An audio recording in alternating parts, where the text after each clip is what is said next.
One of the things we are doing in 2024 is we are celebrating the new investors. If you are a new investor and One Rental at a Time helped you in any way, please reach out to me either on Instagram via a direct message, or you could go off my website and just email me from there. I'd love to hear your story. I'm trying to schedule these on Sundays. So if you want to be a part of it, let me know. And let's welcome Chris to the show. How you doing, Chris? Very good. How are you, Mike? I'm doing very well. Thank you for reaching out. Thank you for letting me share your new investor story. So tell us what it is. Where are you at right now? What are you doing in the investing world? And we'll kind of get into that story. Sure. So the we originally invested when I went back to school in 2018, and what we did is we bought a primary residence, lived in it for my program was about 16 months out in Florida, and we lived in it knowing that we were going to use it as a rental, and then I got a job actually out in Dallas area, and we Okay. moved from Florida to Texas, and we kept that as a rental. And recently, on a couple of your videos, you guys have talked about time being a component. That is exactly what we have been experiencing with that rental. Fast forward a couple of years, we moved out to Texas, and eventually we decided to move away from Texas, and I got a job out in Virginia. So we moved from Texas out here to Virginia, and we still had the one rental. We had a home in Texas that we were going to use as a rental. We did. Then, as most viewers know, Texas taxes are killers. Yes. So we decided to sell. We did Yeah. sell that property, and then in 2023 we entered the year. We just had that one rental, and then we were like, okay, we need to figure some things out. I When I went back to school, I went back and I got two econ degrees, and so I kind of understand the way that inflation works, the way that hard assets can assist you within building wealth, essentially. And I was like, well, there's something's going on. We got to figure this out. So we were looking around. I had been watching you since I've been in Texas, so about 4 or 5 years ago, Wow. and just kind of monitoring different things that you say. I'm very good at implementing things and just trying it out. I know a couple of years ago you had, maybe it was last year or 2 years ago, you had two of your students, one from St. Louis and one from Jacksonville, actually show their spreadsheets on a video. Yeah. So I Yeah. said, all right, let's make a spreadsheet. I can do that. So I made a spreadsheet, and it's not that difficult to look every day. And eventually, as you kind of go through the spreadsheets, you realize that you can create different formulas within those that will auto calculate. Yeah. So, and I think the idea that I would suggest to people who are getting started is just learn a little bit every day and just build on that, right? And you'll find yourself with a good year, and for us in 2023, we were able to go from 1 to 10 units, and we only put 5% down. And one unique thing about me is I did serve in the military, so I have access to a VA loan. And the home I'm living in right now is a VA home, so it was zero money down. However, when we moved here, we were paying 100% of our mortgage in our previous home, and here we're only paying 38% of our mortgage. And Oh, I feel so I bad for know, you. I know. That's Well, and terrible. and and I will say that a lot of people that are on your channels, they kind of watch it and they figure, well, we need to replace income. And I think I kind of flipped that a couple of years ago, and I said, how can we get our expenses paid for? Because if we pay for Exactly. our expenses on the bottom side, our income on the top end will rise. Yeah, And there's so much wisdom in that. There's so many branches I'm going to take off this conversation, but let's go with that one first. A lot of people, the secret to wealth is not that hard, right? You have to create disposable income. And what right, is disposable income? Discretionary income. It's money in theory you could light on fire and your life doesn't change. But the idea is you find a way to create that, you find a way to grow that, and then those become the seeds to assets that then feed that pile and it just keeps growing. It is really, really sexy, Chris, to talk about, hey, I'm going to double my income. Right. Okay, great. Not a lot of people can do that. Most of the people that watch our channels or watch this stuff are fixed hourly wage earners. Or Right. as I was, my wage was set, right? I made X amount of dollars a year. It didn't matter how many hours I worked. It's just, it is what it is. So, as Olivia and I did, in what you have just talked about, is we looked at a way to whack our expenses. Because again, Mhm. expenses you whack immediately and you see the bottom line difference. And then over time, you get raises and you get income, Mhm. you do a side hustle, whatever it is. You get the best of both worlds. But man, I wish more people did that. They looked at house hacking, right? Other than taxes, your living expense is the most. If you can go from spending Right. 100% to doing 38%, where does the other 62% go? To the bottom line. I wish people got Right. that. And not only that, that's not including because we moved from a home that we're cash flowing on that home. I didn't include that in our living expense. That's just extra that we keep as savings. So that's critical. And I think what I've been saying to some people that I know here locally is I am buying future income. That is what I'm looking to Yes, invest in. exactly right. You're buying future income. Oh, the other thing we should talk about, you have an econ degree, as I do. I sounds like you have a couple. I only have one. Um, what people, I study it every day though, and I yeah, teach. I do So every day. But I have a saying, you've heard me say it 100 times, and I'm sure I'll say it thousands more. Inflation is a feature, mhm. not a bug. You can argue it, you can get pissed off, you can say it's not fair. Doesn't matter. It's a feature and not a bug. If you appreciate it and you understand it and you stop railing against the system, use inflation. It's just wild for me to think about. Absolutely. And one of the things that I started doing in 2023 towards the end is I'm actually teaching now econ classes. And one of Nice. my students that I was talking to recently, we went through the calculation of how your salary it plays out in real terms. And after I did 3 years of salary at a 5% inflation rate, he goes, "So what do? You just eat that?" I go, Yeah, "You sure do." yeah. Yes, you He do. goes, "But how?" And I'm like, "It's just a function of the economy. There's too Oh my many God. dollars chasing too few goods." And it's funny you mentioned that. There's a TV show that it's a cartoon that's on like The Simpsons, Mm, and it's about a, a guy who's like a king, and they created money in their last episode. mm. And the one guy goes, "Well, we can just make more coins." And the guy goes, "Well, how do we make more chickens?" Yeah, exactly. And they don't, Yeah. and a lot of people don't understand the two dynamics of goods and services. And in real estate, bringing it back to real estate, people are not building homes. So what will happen when there, I mean, we have more people coming to this country every day, and that's a whole different discussion, but they're coming anyway. Well, yeah, let's just look at the 2023 statistics. This came from the Census Bureau. Roughly speaking, we're going to do round numbers. We added 1.8 million um, residents, right? Population Sure. grew 1.8 million, and we built about 500,000 homes. Supply and demand fundamentals tell you one thing, upward pressure on price. And again, it doesn't happen in a year, a month, a quarter, but it just builds over time.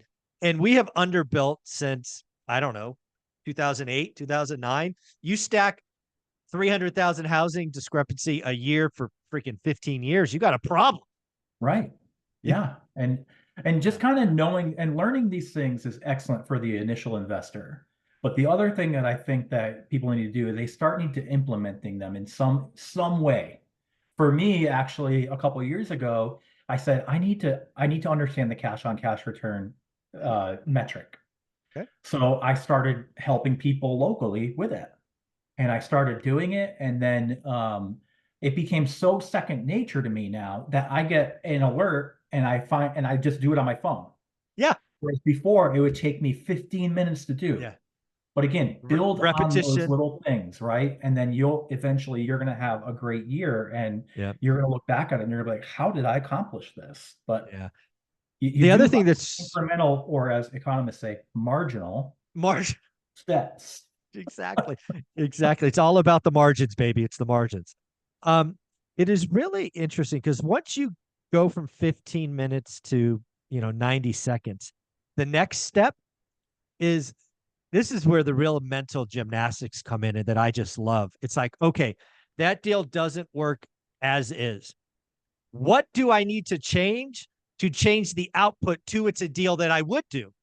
Now, again, the seller can always say no, but I am trying to turn every deal, every opportunity into something I would say yes for. That is so powerful. And it's funny you say that because my 6 unit that I purchased that you sent me this for Yeah. was you exactly laid it out. It was on the market for a couple months. I think it was a for sale by owner. I don't remember where I found it, Facebook, maybe online or whatever. But I reached out to the owner and I said, let me see if this can work out in a different way. I said Yeah. at 20%, 25%, it will not work out. Okay. So I was able to look at some different options, possibly a 50-40-10. Mm, And the seller and I went back and forth for several different months on different things. Eventually, he ended up saying he did not like holding a second position. okay. So and I said, okay. I said, that's all right. And he said, what would you do if I financed the whole thing other than the 10%? Ooh. I said, let me get back to you. Let me Yeah. run some numbers. Yeah. I will Ran get the you an answer numbers, tonight. right? And again, I was able to go back through my calculations Yeah. and this is something that you suggested a while back. Play with your spreadsheet Yes. and see where it works out. And I did.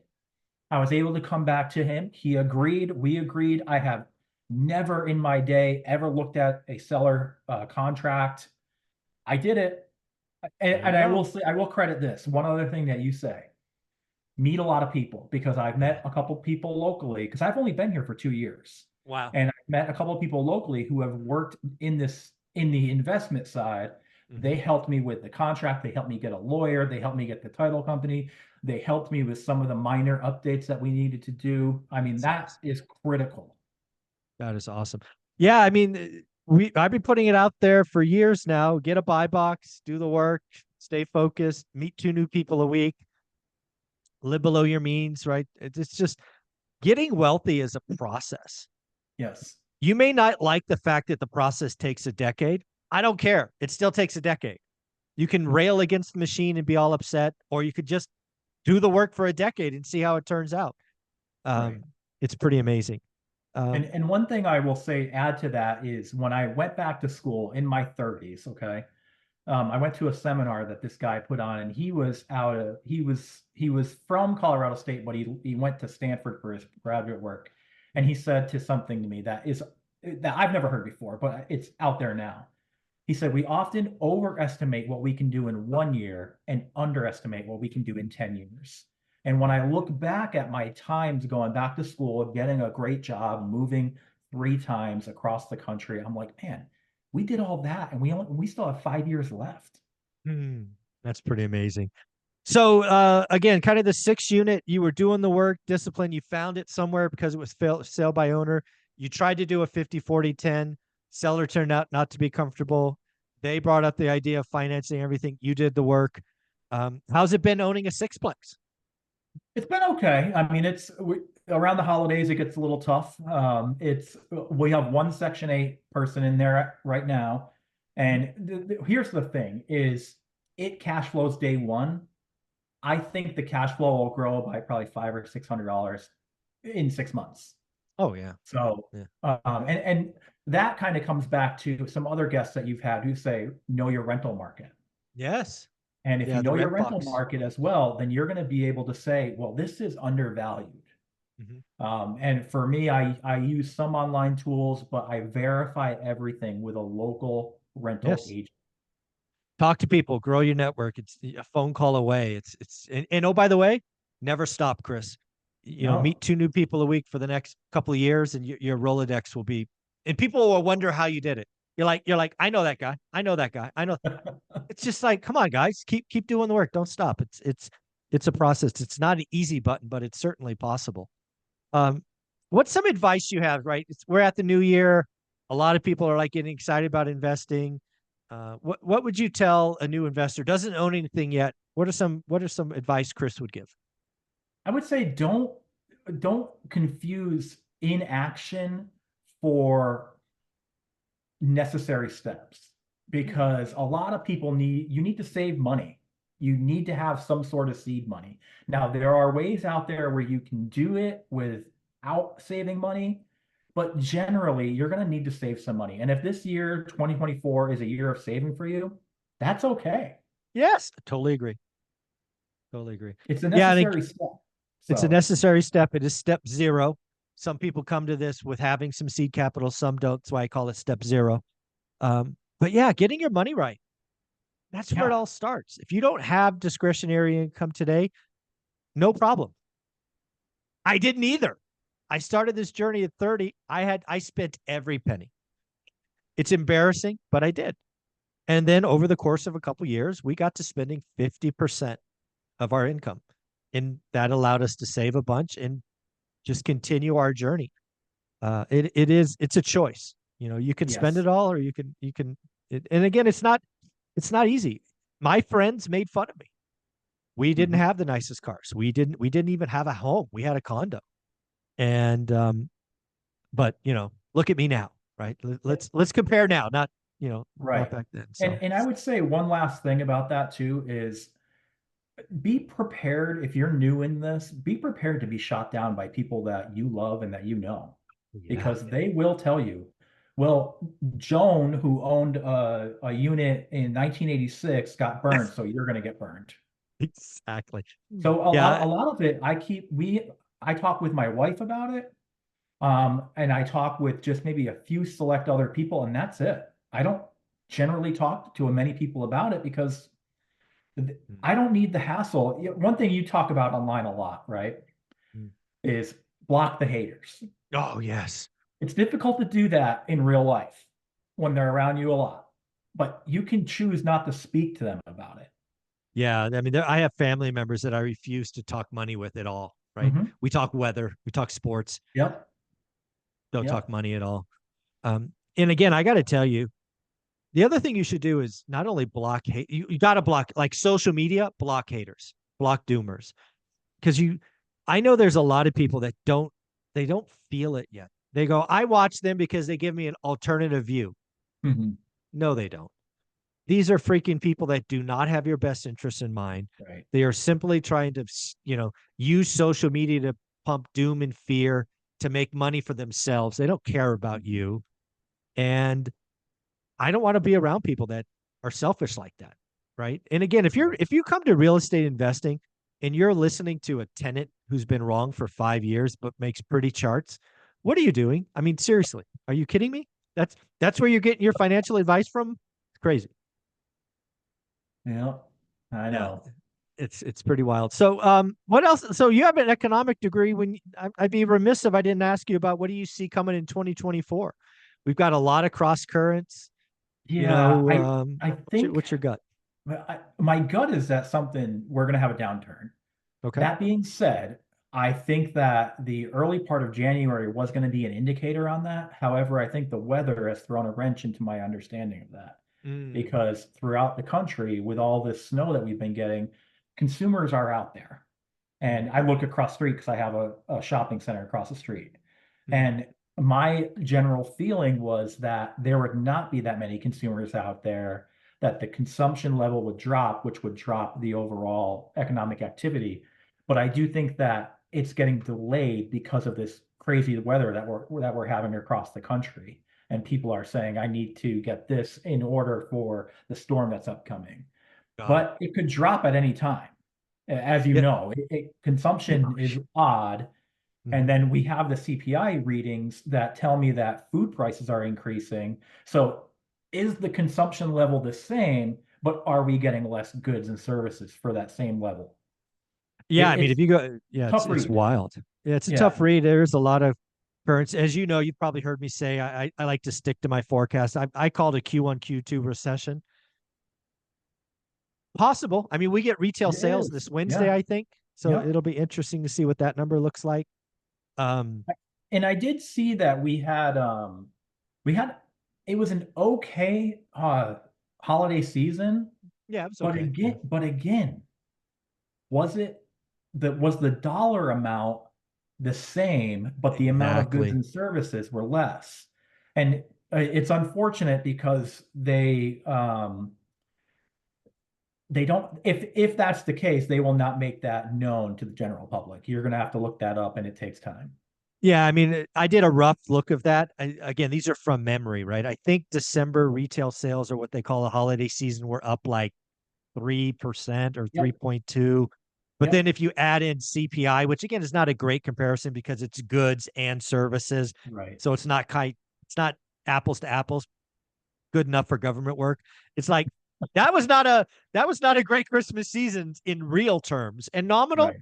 sure, but I live in the real world. So yeah, I'm not sure holidays was a great season. We are seeing a lot more sales, like what they would call promotional, which I think Yes. tells you Yes. uh, they got excess inventory, I think. And we're seeing some changes at the top of several different retailers, which tells me people are either getting out saying it's I'm not going to deal with this. Yeah, They're could getting be. out early, and then Yeah, or there's other it's people that are hard. coming in. It's too Yeah, hard. I don't want to do this anymore. yeah. Yeah, that's a good call. Um, I one of the things that I put out there that's probably most that is a mental brain twister for most folks because it's in my experience never happened before. So I'm just going to lay it out, let you poke holes in it. I do think it is possible this year that we have low growth. Let's call like Mhm. 0.2, 0.3. So not really a recession. And we have inflation fall because shelter's rolling over and all these other components. So I actually think there's a possibility, maybe 35, maybe 40%. So not base case, but also not zero, Mhm. that we do have this mythical soft landing. And where it really breaks people's brains is I think the Fed may cut 2 or 3 times Mhm. just to not get more restrictive. So Right. historically speaking, as you know, Yep. the Fed doesn't cut rates without, an imminent recession. But I actually think this time, because of what's happened in the money supply and all of this, we may get Fed rate cuts without a recession. What do you think of all that? I That is a possibility. And the reason why I think that's a possibility is if we go back to the jobs reports, many of the jobs are coming in as government spending. So when we look at the overall economic growth, if the government is making up for that lack of consumer and investment spending, the growth will be minimal. Yeah, But then at some point the Fed's going to look at that and they're going to say we still need to accelerate this consumption and this correct. investment spending, so we're going to cut the rate. Yeah, you can't grow an economy long term on government spending. We're, Right. 68, 70% consumer. So they may look at the band-aid of the government spending going, "Oh my God, if we don't spark consumers a little, Right. this And house of that's cards exactly collapses." correct. And I, essentially that is what they kind of looked at when they designed this whole Yeah. aggregate expenditure model years ago, is that in times of, because I mean, a lot of people say, well, why do we need inflation? Well, generally we need it because if we know that prices are going to fall in a month, we're all going to hold our money and Yeah. buy in a month, Yeah. which causes a severe recession. Negative But feedback loop is but crazy. if we can smooth those out a little bit, it'll be a Mhm. little less on the overall societal like hold. So, but Yeah. yeah, I could talk about this a lot, very lot. And Yeah. No, I mean, getting economics degree was such an awesome degree to get. It really look at the insides of the economy and go forward. Um, when we look to the future, right, I think there's only, a couple of things that I think are true. One of them we talked about already, and that's inflation's a feature, not a bug. Mhm. Again, so many people rail against it. It's like, guys, it's been this way and it'll be that way in the future. Use it, right? Use inflation to get rich. And Right. the other thing people don't realize is the US is very lucky to have 30-year fixed rate debt. Yes, And it's a absolutely. one-way bet. It's a one-way bet. You refi if it goes lower, if it goes higher, who cares? And I will say one other thing about the inflation being a hedge to build your wealth. When inflation dies down and the spending increases on the consumption and the investment side, that means growth will take off, which means the value of your property will also increase with that growth potential. Yeah. But So I don't bet on it. I do not bet on no, appreciation. So, no, yeah, yeah, yeah. Shame on you. We but don't do that. It happens But if though. you can see it, it's not a bad feature to understand. No, yeah, we don't put it in our models, but we understand it happens. So treat it like whipped creams and nuts and cherries on That's top of right. the sundae. Exactly right, Chris. So somebody who's willing to get started, they were beginning of the year, they've seen your impressive story. What are one or two things that Chris would recommend doing? Definitely figure out your metric. I have taken some high level finance courses, as people probably realize, but cash on cash return is probably the best metric that I would say an individual investor would use. Now, once you get to certain levels, probably over 100 units, you could look at other metrics. But if you're starting out, cash Yeah, on cash, because it's the amount of money you're putting in for the amount that you're getting back every month. And then eventually, as we just discussed, the appreciation will kick in, but you don't care about that for year 1 through 5. You care about exactly. that in year 15 to year 20 when you can. And at that point, then you're pulling money out and you're never investing your own W-2 income ever again. Exactly. So I would say just understanding that metric, being able to look every day and try it. Just try it, right? I said it earlier. Just build on something, and it'll take you 15 minutes the first time. Then it will take you 8. Then it will take you 5. Then it takes you 90 seconds, and you're able to Yeah, say, "Is this an opportunity?" yeah. And so that would be one would be understand cash on cash, two kind of build on something, and the third one is very similar to you. Meet somebody in your area every day. There's somebody out there who's at a higher level than you that will be able to help you get through Yep. that breakthrough. Yep. And then as you get the opportunity, reach down as well and help people up the Absolutely. journey. Yeah. Yeah, that's amazing.